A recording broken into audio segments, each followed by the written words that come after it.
আসসালামু আলাইকুম, বিসমুল্লাহ রহমান রহিম। টমেটো, কাঁচামরিচ, পেঁয়াজ ভেজে নিলাম তেলে, ব্লেন্ডার করে বেটে নেব। তুতে মাংসতে আর কি দেবো, তেলে স্টারফুল, আদা চামচ গোলমরিচ, 5-6টা আর কি এলাচ দিয়েছি তেলে। তারপর আমি মুরগির মাংসগুলো দিয়ে দিলাম। আমি চিকেন কোরমা রান্না করব। 6 মিনিট ভাজার পর আমি এর মধ্যে 2 চামচের মধ্যে আদা রসুন বাটা দিয়েছি। দিয়ে আরও 2 মিনিট ভেজে নিয়ে 1 চামচ ধনিয়া গুঁড়ো, 1 চামচ জিরার গুঁড়ো, আধা চামচ গোলমরিচের গুঁড়ো, 1.5 চামচ লবণ দিয়ে একটু ভালো করে আরও 5-6 মিনিট ভেজে নিছি। টমেটো পেস্ট বানিয়েছিলাম ওটা দিয়ে দিলাম। একটু নাড়াচাড়া দিয়ে মশলাটা একটু কষি নিয়ে এর মধ্যে 1.5 কাপ আমি টক দই দিলাম। আর একটু নাড়াচাড়া দিয়ে এখন আমি ঢাকনাতে ঢেকে দেবো 15-20 মিনিটের জন্য।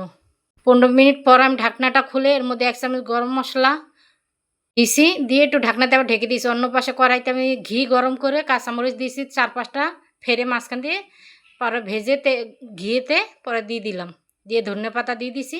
এখন আরও 5-6 মিনিট রান্না করার পর হয়ে যাবে আমার চিকেন কোরমা। দেখেন আলহামদুলিল্লাহ রান্না অনেক সুন্দর।